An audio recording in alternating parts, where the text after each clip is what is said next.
Eamon Khan here, 4 seconds out with a successful Chase DeMoor. Chase, you've just seen the video of Marcon kicking off after he lost to. Just your reaction to that? Yeah, I think he's a child. I think he started a temper tantrum. I think he's upset because him and his buddy flew all the way over here just to take a loss. And, it just shows his character throughout the week. I don't appreciate the words and the comments and the pictures he's made, but, his avid tweets and everything, he had to answer for what he did. And I think tonight he answered for it. Yeah, in terms of kind of what happened within the week, you wanted to get justice in the form of a win, but did you want to be in the ring with him for a lot longer than you were? Yeah, I was a bit worried that they were going to stop the fight early. I said that all week, even to my friends and family, and obviously we wanted more time in there with him. But it's not like we get paid for overtime here. It's curtains for the Kraken, and we're off to McDonald's to have a good meal. Were you worried about I saw a clip of him. He had an MMA fight, and he just immediately tapped out. Did you think that he'd get in the ring and just try and find a way out straight away?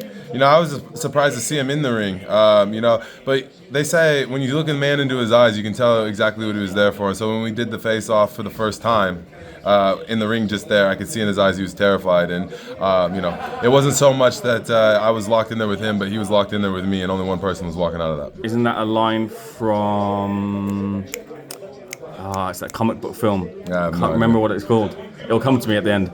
Just talk me through the shot that led to the finish there, that busted up his mouth. Well, we're watching it right now. We work with the combos. I could hear Coach Gary saying, ready to time up the uppercut. I could see he's getting tired and he's worried about the check hook. And boom, and we threw the long uppercut. We worked that countless times over the camp, and it's about leaning into that front foot and throwing it with full might and having bad intentions with it. And so, got the job done. It's a line from Watchmen, by the way. It just came to me in my head. I don't know if you've seen that film. Yeah, it's a good one. You talked about Johnny Fisher and Dave Allen. I'm not going to say that that can never happen, but do you feel it's realistic? Yeah, I think it's realistic. I think Johnny Fisher's a great boxer, great character. I met him last week, and I think the thing is we need to test ourselves if we ever want to push for world champion. And I think that we haven't fought a full fight, and I don't know how many fights now. We stay consistent, but we're always knocking people out in the first or second round, which I'm blessed to be able to do. But I think in order to see the level that I've really come and the level that I'm really at is to test myself with somebody who's in there doing the same thing I'm doing. Eddie Hall's in the building. Eddie Hall can get it too.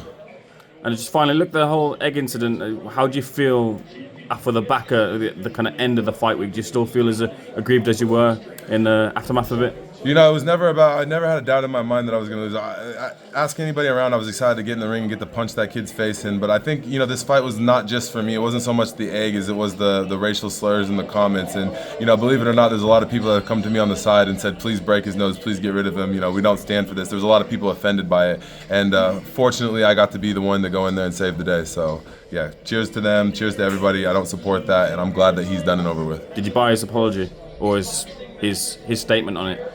Yeah, his statement on it was a bunch of bullshit. I didn't really watch into it too much. My phone was actually taken away from me yesterday, so I wasn't even on social media, so I didn't really see a whole lot.